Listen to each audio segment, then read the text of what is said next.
was 14 years old, I started selling. Came here for a 1 month holiday, and I've been here now, 29 years from there. I had no intentions of staying here, but they trapped me here. Burj Khalifa, people were throwing their checkbooks trying to get units. Our sales pavilion is beyond, it's an experience. People at the bottom are fighting. People at the top collaborate. It's not about square footage and views even. It's about energy, emotion, and the feeling, I think, that you get. Dubai is the city of the future. It's an engineered city. I could never live the lifestyle that I lived in Dubai in Australia. And I still believe there's no better place than Dubai in the world.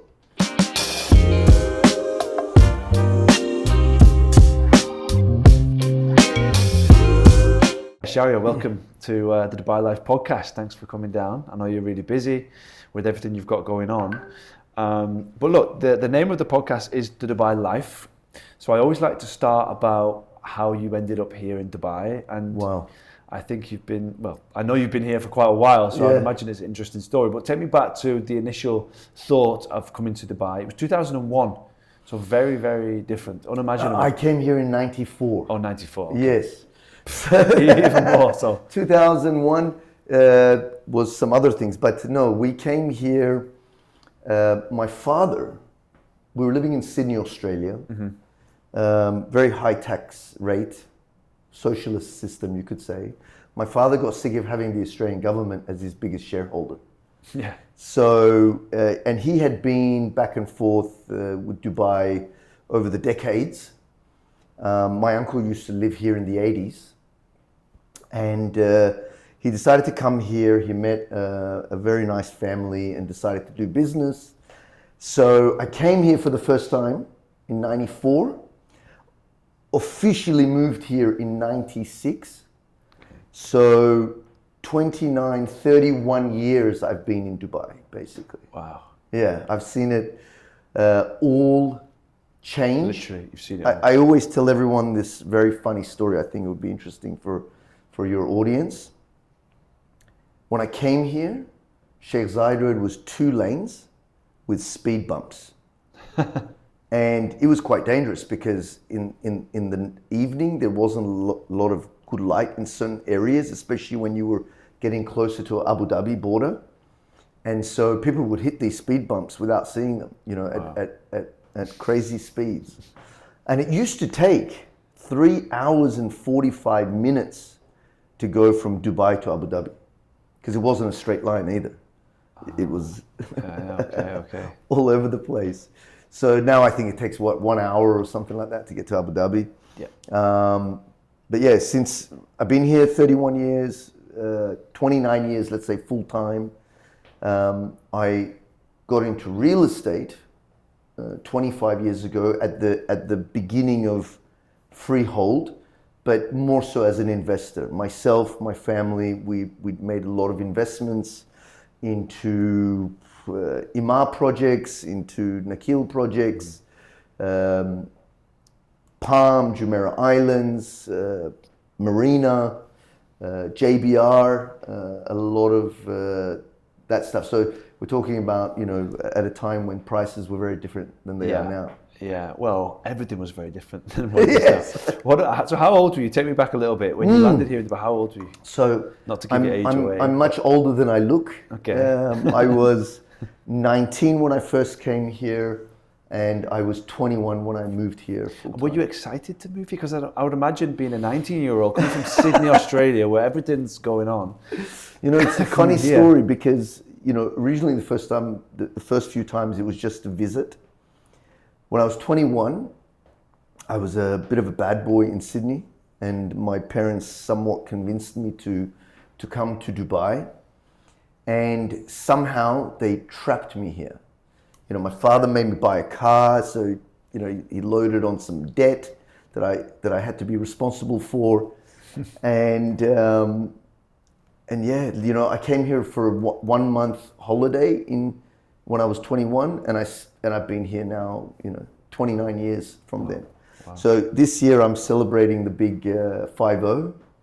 I know I don't look Congrats. it, of No? course, but the big 5-0 this year. Nice. Okay, amazing. And that should be a headline, I think. How to keep your child in the place that you want them to Build be. debt. Get them into debt. And then No, they'll but leave. you know, in that time, Dubai was, you know, we were living in the Creek, which was the prominent area of Dubai at the time. Really? Creek Tower. And I had no intentions of staying here, but they trapped me here. Then I started working in my father's business, interior furnishings. That was the business. That was the Interiors. business, the family business. So my father has been in flooring furnishings for more than 50 years. Okay. And when they came here, it was a flooring company that we created, carpet land, and then curtain land, then rug land. We basically, the land, Dubai land used to belong to us. I always make a joke that, you know, the CEO of Dubai land at the time was also my friend. I said, oh, we're going to sue you. But no, we didn't have Dubai land, but yeah. Yeah, that would have been a pretty tough case. Okay, amazing. And so you got involved in real estate. You mentioned the prices, but also there must have been so much back then that, you know, the population wasn't obviously not what it was today, but the vision was still there. Or what were you buying into off plan with the vision of what? To be honest, for me, I wasn't looking at from an investment standpoint at the beginning. It was more so home Place to live, ownership, yeah. you know. I can give you some examples, you know, when and I think it was before it was called Nakil, it was called Istithmar or something like this. When I bought the shoreline apartment for myself, I bought a 1-bedroom shoreline for 600,000 dirhams. Okay. Wow. And in that time, you know, I had the means, we had successful businesses. I had a side business. Me and my brother brought skateboarding to the region, Rage. We had cycling business. So we were doing well. Young entrepreneurs doing well. Of course, in that time we could only rent, you know, as expatriates. And I guess it was an interesting opportunity to be able to buy and own. And this was, you know, when freehold, it first started off as leasehold, then it became freehold. When all of that came about, it was an exciting time for expatriates living here. I don't think people, you know, we weren't talking about international investors. It was people here mostly that were investing. And yeah, it was small town, everyone knew each other. You know, I was fortunate enough because our family business, the flooring business, would make money through these developments before anyone would make money. And I tell you why, because we were doing the flooring for the sales centers for Imar, for example, right? So we made money before anyone else made money. Nice. And then, of course, we also knew everyone there because we were a supplier. We'd get invited, and it was like fruit markets. People fighting to get units. Yeah. I think it's still the same in some of the projects, depends on the developer or whatever, but it was chaos. And, you know, I guess that also added a little bit of excitement to the whole idea of investing in Dubai. Yeah.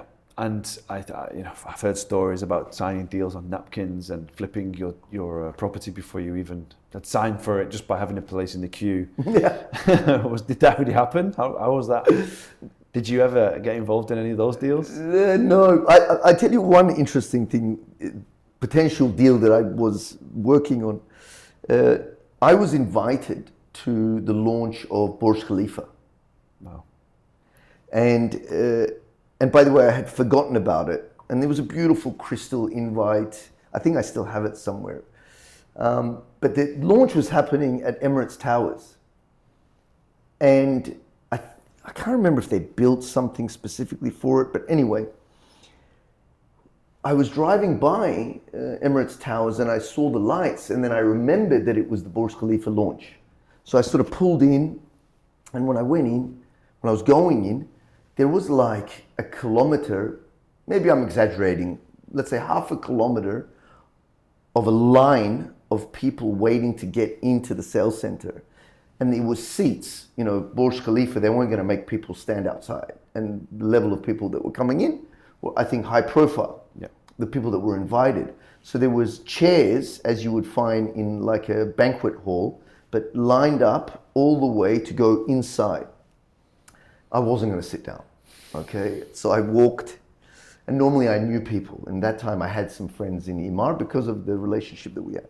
I get to the front, and I saw the gentleman that knows me very well, that we know each other very well. And he's like, Shahriar, come in. And he opens the red rope, and I go in. Burj Khalifa, I went inside, again, fruit market. People were throwing their checkbooks, trying to get units. But they didn't tell me. They said, please, Mr. Khodjasteh, come with us.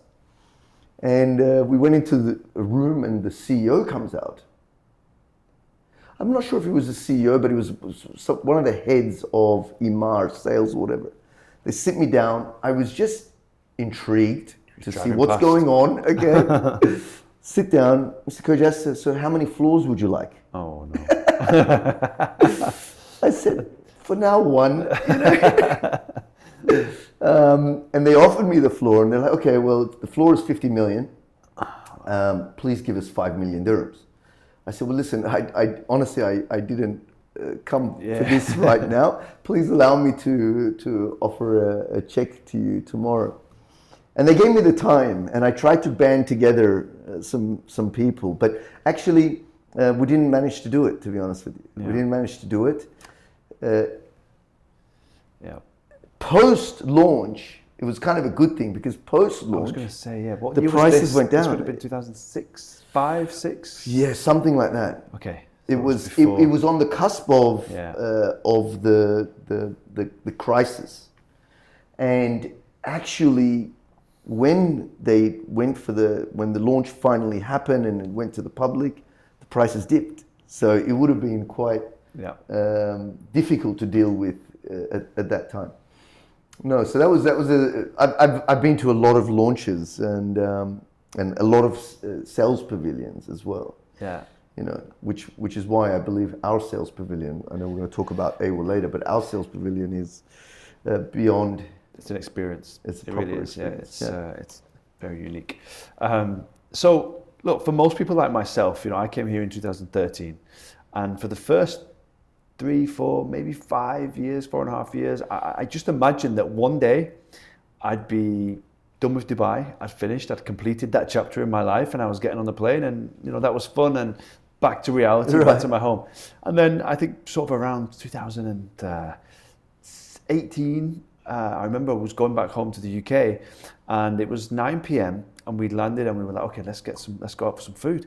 Everything was shut, and as silly as it might seem, this is back home. This is back home in Manchester, and as silly as it might seem, that was like just a thought in my head. Like, we're not used to this now. We can't go back to this lifestyle. No. What are we going to do? And then from that moment on, I kind of switched into the mindset of, we're not leaving Dubai. This is our home now. When did that start to, I guess it's different with you, but did you have that sense of, we're settled in here, this is it now, I'm going to be here till... Look, I think in the first decade, Dubai was still growing. We're talking like, let's say 94 to 2004. But definitely in the second decade, as I was going back to Sydney, Australia to visit friends, family, and so on, I started really realizing that there's really no way that I could go back home, because like you said, 6 o'clock, everything closes. Here, Dubai, it's 24 hours. Yeah. You could do shopping any time of the day, really, here, and nightlife and social and the standard of living as well. For me, I always told my Australian friends that I could never live the lifestyle that I lived in Dubai in Australia. Yeah. The cars, the convenience, the service, the convenience, the yachts, all of it. And by the way, in Dubai, you can eat at this price, and you can eat at this price. So it's also everything's available. It's not to say that it's only for the rich. Yeah. So I realized at that time there's no way. And we went back and we were at some event, and me and my brother looked at each other and said, there's no better place, and I still believe there's no better place than Dubai in the world. Yeah. To live, I'm divorced, but I have a 12-year-old boy. He's, I think here is the safest place. I remember growing up, and it wasn't so safe back in Sydney, Australia. Oh yeah. There's, all of those things: safe, secure, the lifestyle. There's so much that Dubai offers. Absolutely. So from being here this long, you've seen pretty much every single cycle of Dubai real estate. Yes. Pretty much. How did you manage to survive through those cycles? Did you have any, mistakes that you'd made, or were you in any bad situations? Did you look ahead? Did you envision cycles coming, or how did you survive? So always for us, we were long-term investors. Eventually, when it didn't become about places that we would live in ourselves, it became about long-term investment, ROI, and in the long run, we always made money. Now, of course, there were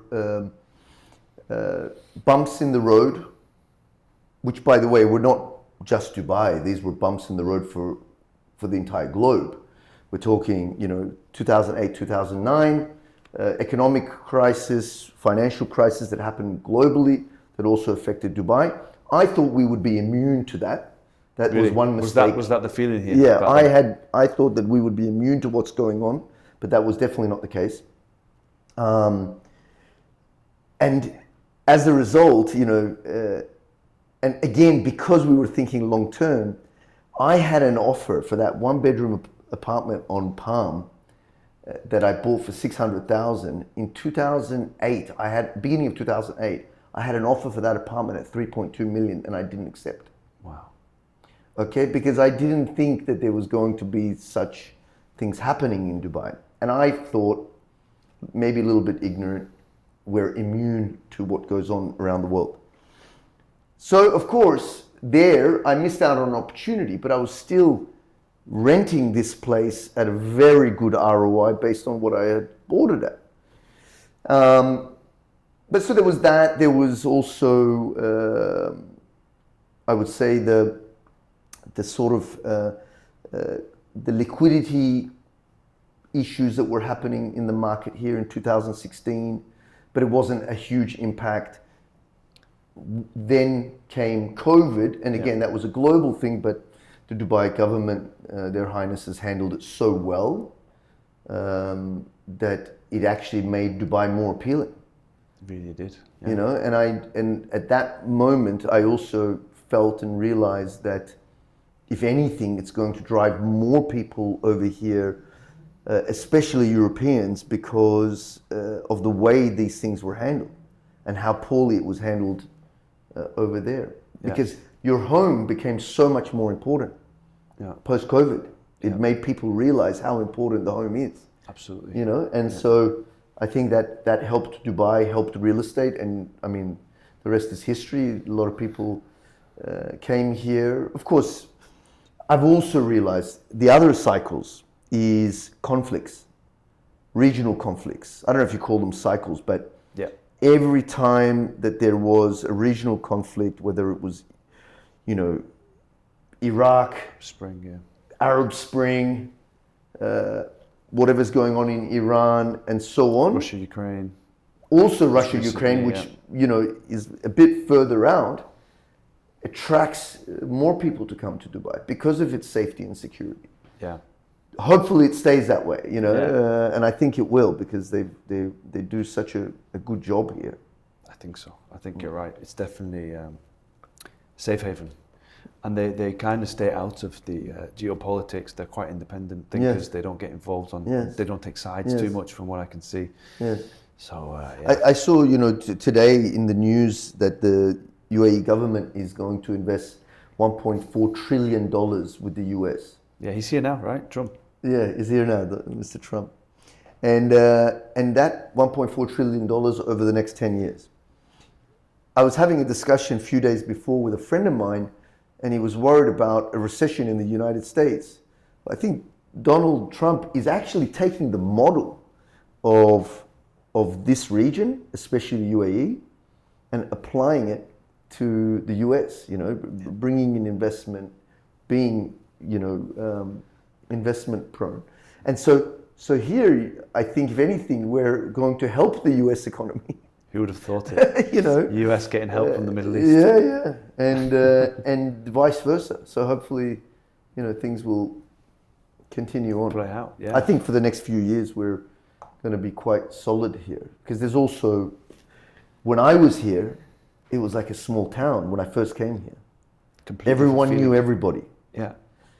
And I think Dubai had, I don't know, maybe 1 million people, maybe less, talking 31 years ago.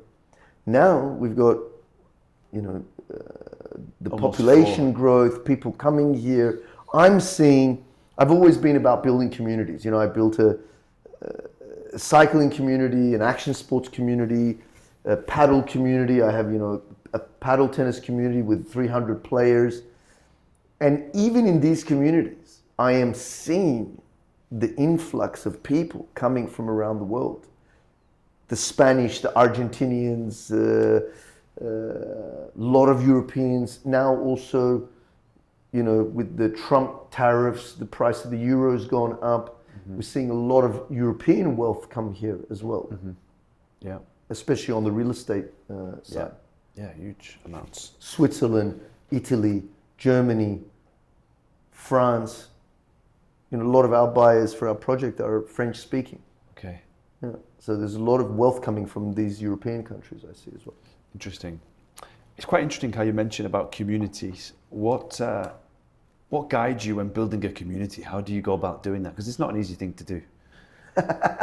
So I think, first of all, my character has always been that sort of person to connect with people easily and bring people together.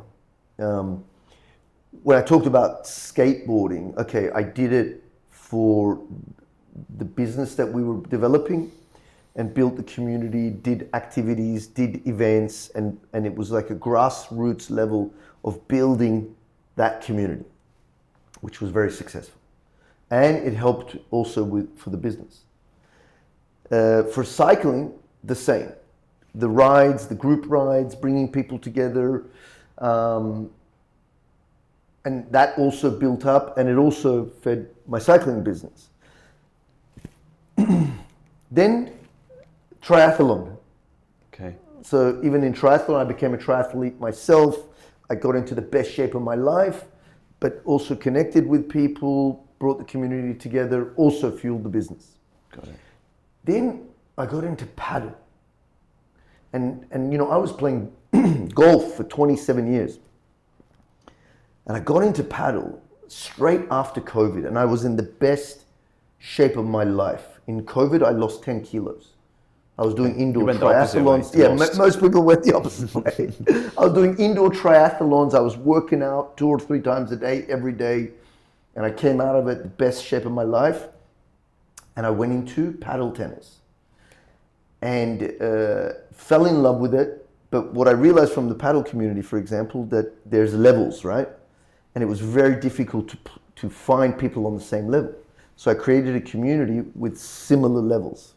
Got it. And it would be a selection thing. I would connect with people, bring them together, and every weekend we have a paddle tournament, whether it's 8 teams or to 24 teams. And for me, it's always been about just the human connection, which is, by the way, a big part of sales. Yeah. I've been in sales for 35 years also. Okay. When I was 14 years old, I started selling.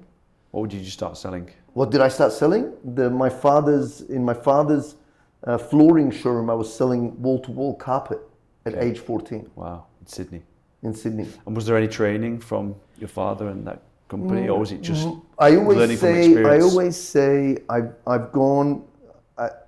have a master's degree from the University of Shahriar Khodjasteh, which is my father. And he always made sure that I was with him wherever he was going. Whether it was into meetings, watching him sell, I was always around him. And so I really absorbed everything that he would do. And pretty much think I taught myself to sell, but selling honestly is about relationship building. You know, it's the rapport, it's the what's the word I'm looking for? The first interaction. What's the word for it? First impressions. First impressions. Yeah. You know, it's very important, you know, and these things is what builds the relationships, and people buy from people. Yeah. You know, my boss might get upset by saying that. Yeah, it's not your of course, amazing project. No, our project is very unique and definitely sells itself. Our boss is also very, just saying this for the camera. No, but I mean it. Our boss is very, you know, inspirational. The company has done amazing things, but at the end, I believe people buy from people. You know, so that I've always been good at building that and building those communities. Mm-hmm. My next goal, because although I was an investor in the industry for 25 years, I only came to the professional side 3-4 years ago. First as a broker, and now as from the developer side. My next goal is to somehow use again my ways to create a community. Mm-hmm. Okay. I know many people are doing it, but my own brokers, developers, everyone coming together, collaborating. What I noticed when I was doing brokerage of this whole thing where people don't want to work together. Yeah. You know, and they're afraid of working together. It's crazy. One very top level CEO from Europe for the largest headwear manufacturer in the world, which I was representing, which I brought to the market, our company brought to the market, said to me, Shahriar, I don't take, because I was negotiating with him. I'm like, instead of extra 6%, give me 7% or 6.5%. And he said, Shahriar, I want to tell you something. I don't take percentages to the bank. I take cash to the bank. And that resonated with me. And I've always gone by it, you know, people negotiating over 0.25 or 0.5. Yeah. Look at the bigger picture. Mm-hmm. Is it better to have 0 of 100% or 1% of 100% or whatever? I'm talking. I say 1% because let's say brokerage is 2. Yeah. If you split it, mm-hmm. you know. But I get it. You know, people do hard work, listings. There's a lot that goes into it. It's more complex than I'm making it. It's not that simple. But I think collaboration. And I posted it. I think yesterday. I reposted one thing. People at the bottom are fighting. Yeah. People at the top collaborate. True. You know? And so maybe the next community will be a real estate community. Yeah, absolutely. I think it comes down to a sense of, I've been thinking, why do we not collaborate more? And I think it comes down to a sense of just worry about the next deal and not a mindset of abundance. I think when the top guys have a mindset of abundance, they're not so worried about getting the full fee. They just want to do the right thing for their clients. And what you find is when agents don't want to collaborate, it's because they want to find the buyer direct and make as much money as possible, but they're not thinking about their client. They're thinking about their money, which you know is fine. On one deal, you might make more money, but you know the whole idea of if you're representing a seller is to make sure that you're doing the right thing, and part of that is to get as much exposure as you can for that property, and that's got to come through your network as well as potential new buyers. So, sales is a long game, you know, and I think if more people think in that way, they're thinking for the client. Mm-hmm. That will come back even more, you know, and so it would be good to have a more collaborative approach in the market. Mm-hmm. I think between brokers and people in the industry coming together more, you know, creating events that don't have to be about business, by the way, just introducing people. Mm-hmm. You know, in my communities, I introduce people they did businesses together. Yeah. You know, and I didn't ask him for a commission, but maybe I should. No, but you know, it's good to just bring people together, and it just creates even more business. More business for the ecosystem is great for the overall ecosystem. Mm-hmm. You know, and the microsystem and the ecosystem, it's all connected. Yeah, absolutely.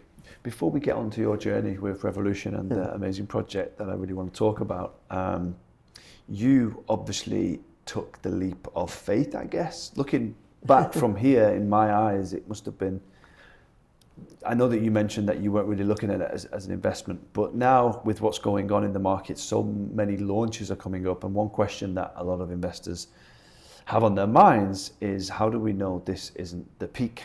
You know, with 300,000 units and the pipeline to come, how do we know that this is, you know, the right move? What, taken away from your investments and your philosophy, what advice would you give those people that are kind of on the fence? Great question. With Dubai right now. Look, I've seen Dubai for the last 31 years. And apart from what I've seen, if you look at the facts and figures, you know, it really, sorry, but it irritates me when people talk about bubble. A bubble is something that happens when all other economic factors are low and this is abnormally high, right? But the thing about it, Dubai is growing in all areas. And at the same time, we're still at a lower price point than most of the other major markets in the world, compared to the UK, compared to Asia, compared to Monaco. I mean, the list goes on, right? So, and again, because of the number of people coming in, this is also important because this is fueling the growth.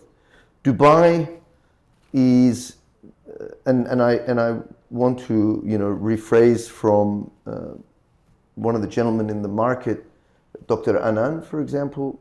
He said to me, I asked him also this question, but Dubai is the city of the future.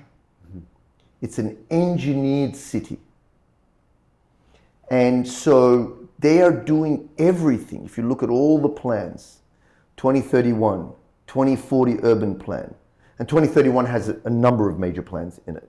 Economic, education, social, health, and then you have the centenary plan as well. This is all like a business plan, right? So I think with all of the things that they are doing, the government is doing, the rulers are doing, they're building the future, bringing, you know, encouraging people to come here, keeping Dubai, the UAE safe. It's not only Dubai, by the way, Abu Dhabi is growing, you know, Sharjah is growing, you know, you've got developers now developing in Sharjah, Al Quwain, who would have thought? You know, I used to drive to Al Quwain to jump out of an airplane and do skydiving, and really nothing much more. And with all my respect, they are now trying to build that city. Ras Al Khaimah, look what's going on in Ras Al Khaimah.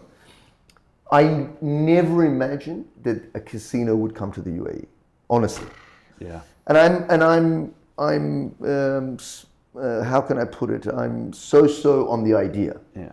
Okay, because I've seen what casinos do to other cities as well. But ultimately, that's also bringing investment. Put it in a nutshell, it's an engineered city. They've got a business plan. They run Dubai. They run the country like a business as well, like a small medium enterprise. Yeah. There's not a lot of bureaucracy. Some people at the top make the decisions. And things happen. And they're consulted by the best minds, not only here, but in the world, okay, on how to develop this. Do things happen on the way? Yes. But if you look at the Dubai real estate market, like NASDAQ, S&P 500, it's like this. You'll have some dips. And by the way, dips are also good. Great. There are a number of, let's say, investors that want to invest when there's a dip. Not that we want to encourage it, but it's good. It's part of the whole life cycle, I would say. Absolutely. As soon as there's a dip, there's another level of investors that come in.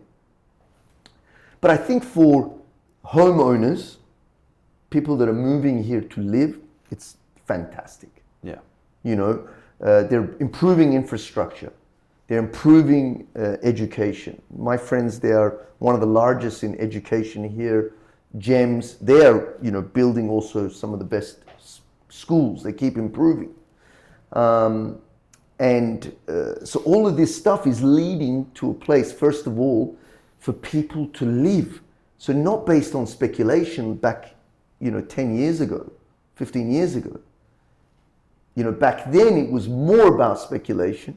Today, you've got this influx of homeowners coming to the city that want to live here. Now, whether they live here for 12 months in the year or 6 months in the year, because some people are also coming here and saying, we don't like the winter climate in our own countries. We want a secondary residence. They're moving wealth here, buying a property that they will live in during the winter and go back to their home country in the summer. Why not? That's the dream, right? You know, and I think from an investment standpoint, also there's some great opportunities. You hear it from everybody: right location, right developers, right opportunities. Mm-hmm. That's where investors should focus on. Yeah, amazing.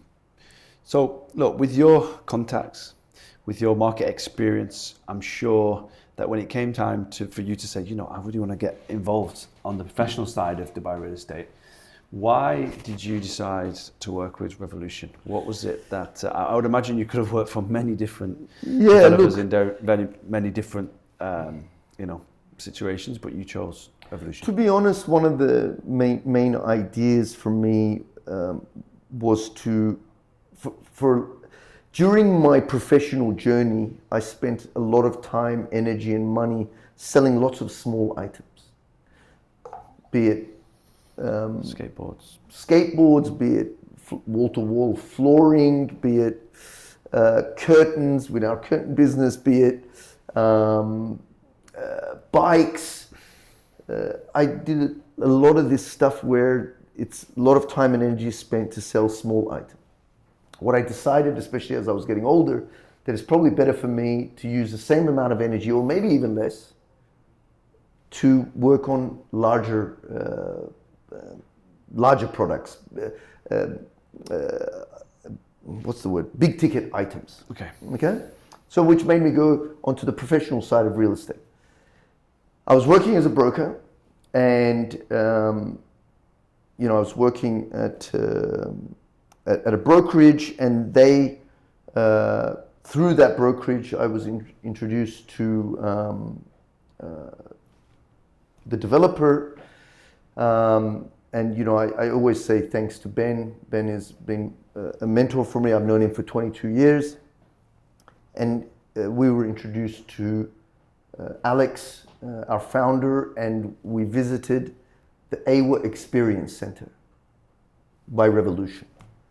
And I was absolutely blown away, because from an investor standpoint, I had never seen anything like it.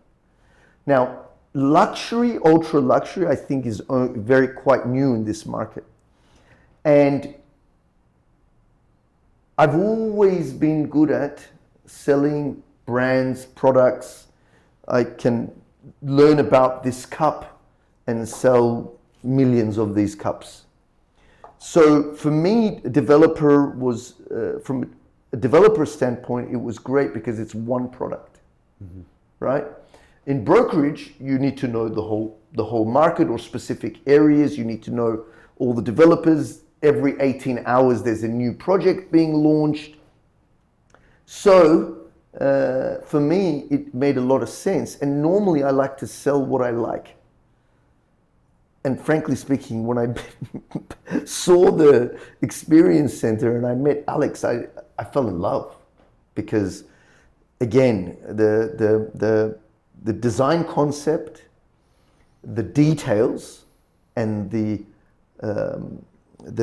the materials and finishes and the level of those materials and finishes, the quality, I had never seen anything like it. And remember, I come from an interior contracting background.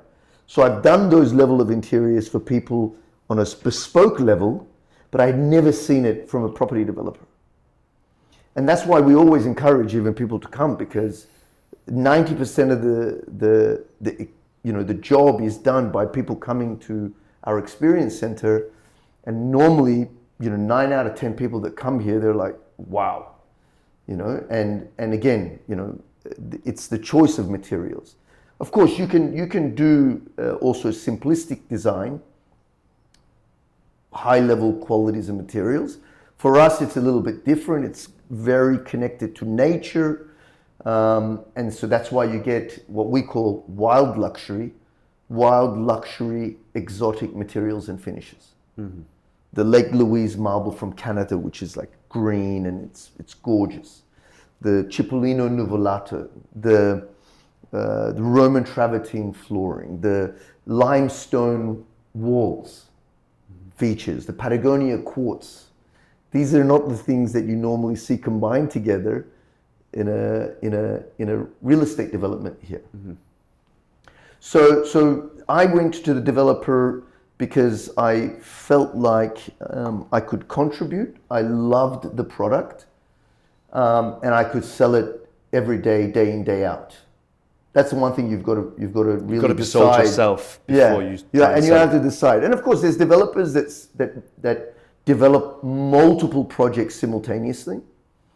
We do it a little bit more differently, although we're about to launch our second building.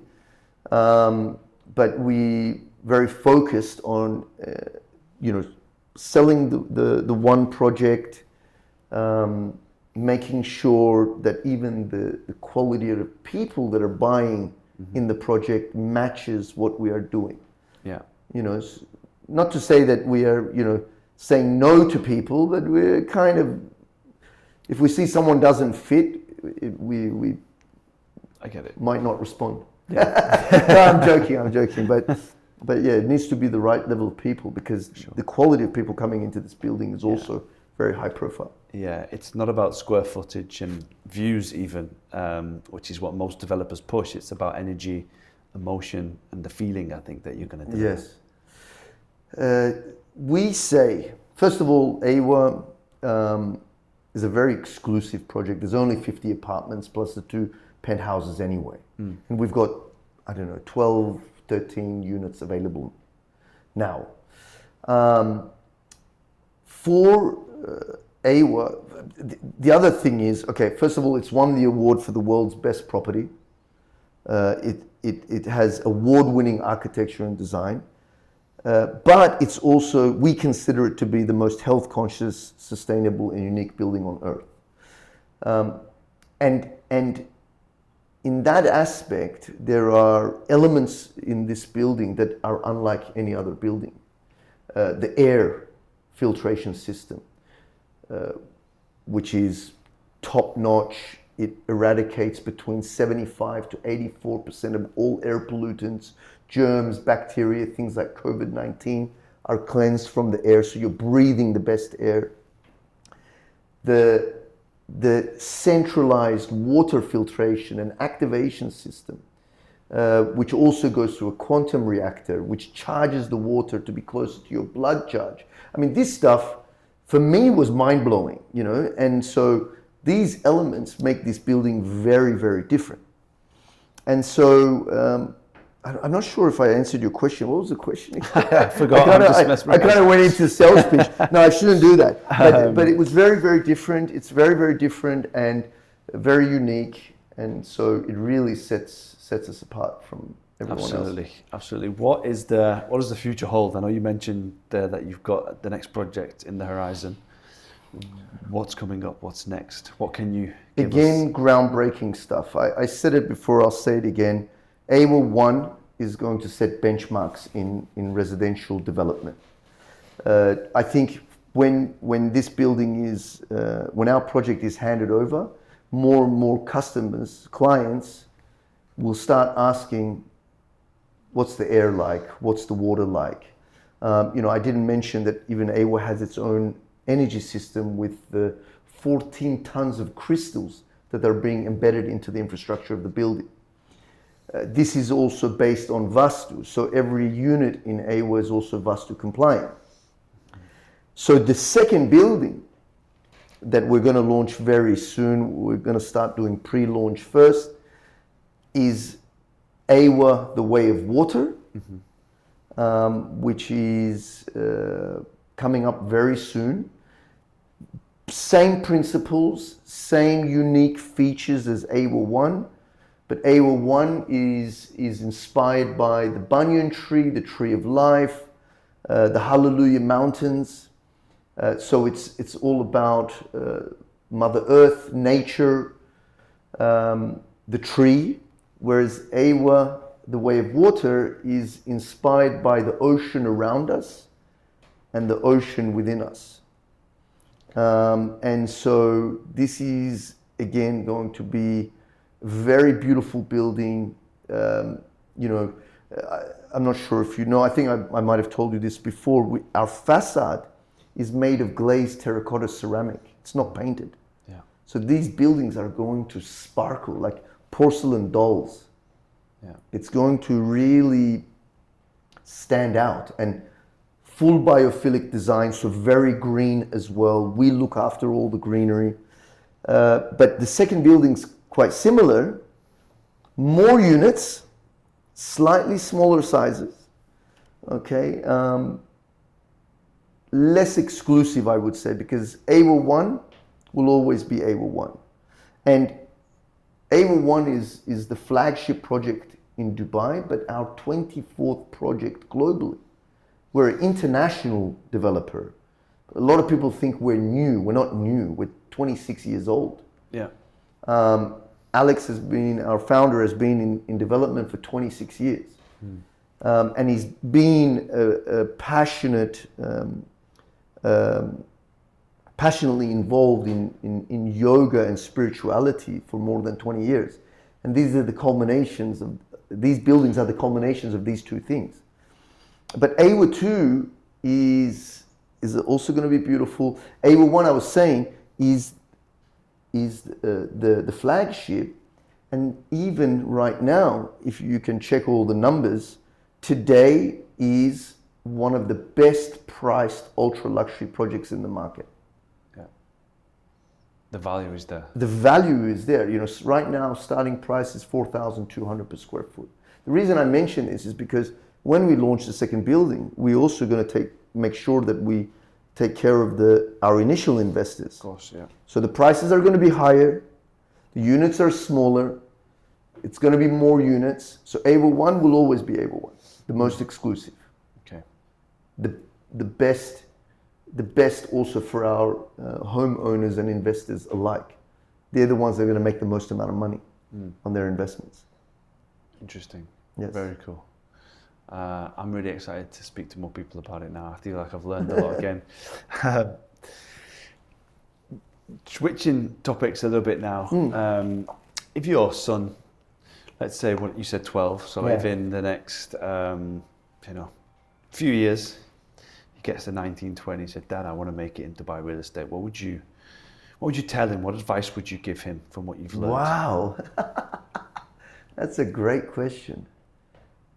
I'm sure there's lots of things. Wow. this maybe could be an episode in itself, but I think so. But look, knowledge is key, and that applies to any industry. I think what sets me apart from, let's say, other people in the market is I personally believe is my number of years here and my understanding of Dubai.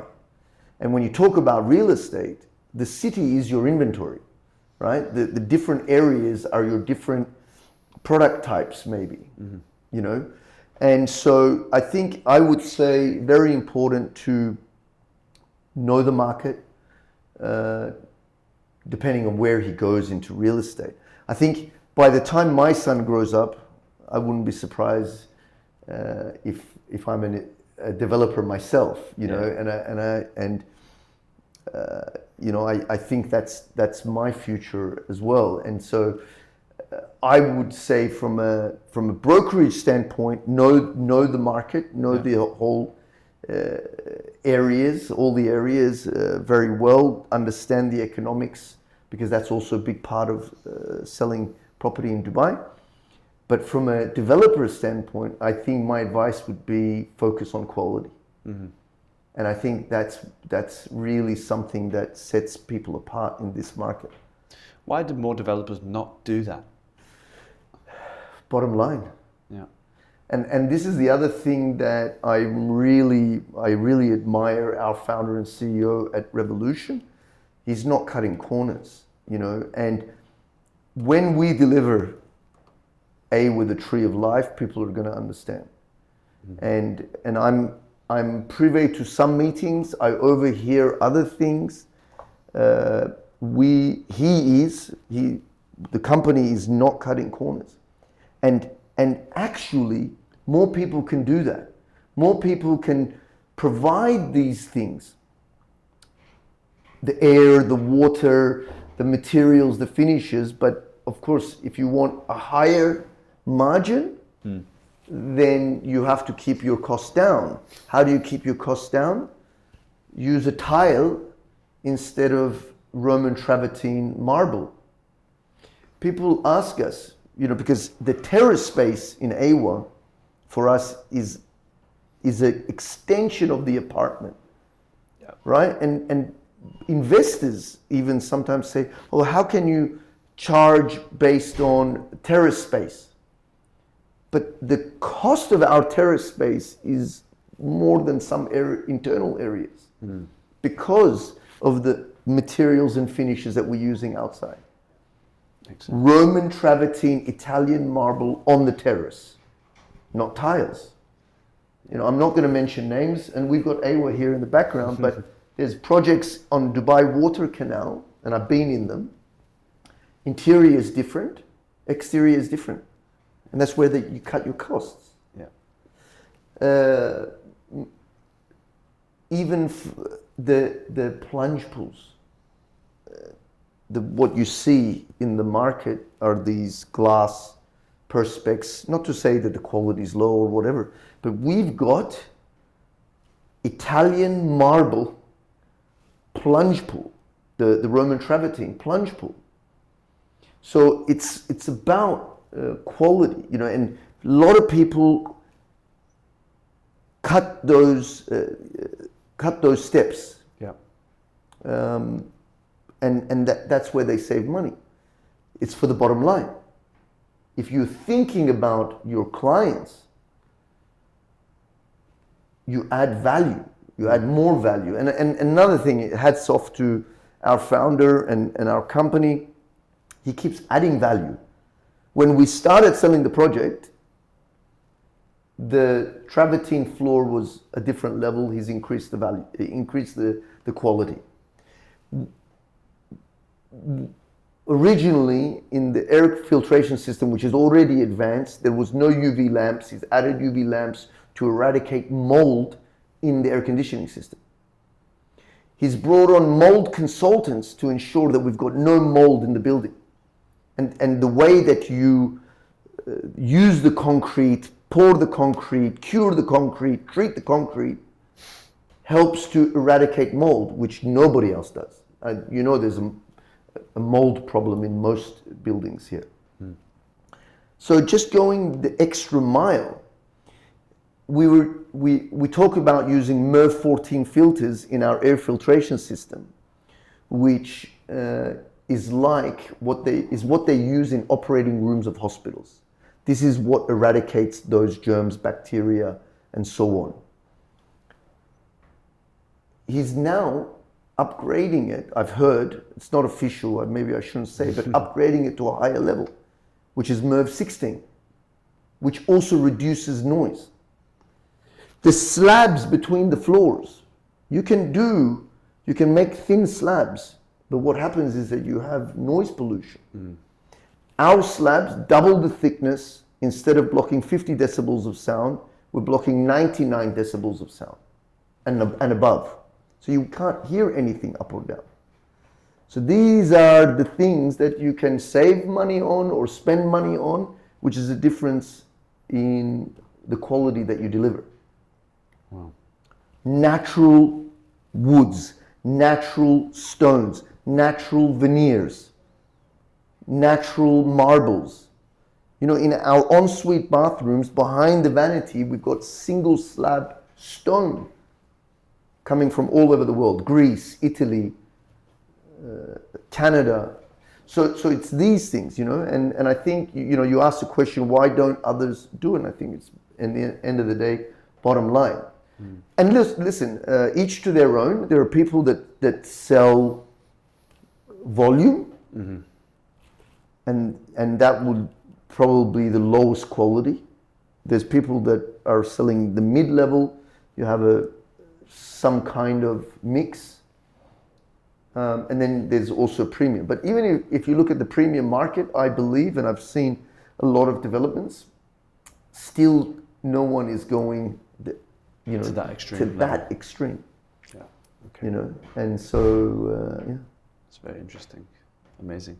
Where'd you get your energy from? I've always had that energy. nature? I think I was born with it. But, you know, I come from a family of entrepreneurs.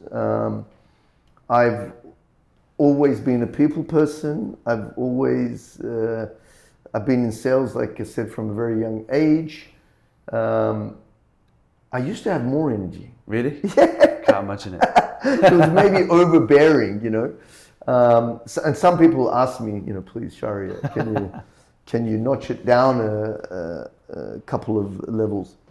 For me, because, you know, for me, communication is so key. Yeah.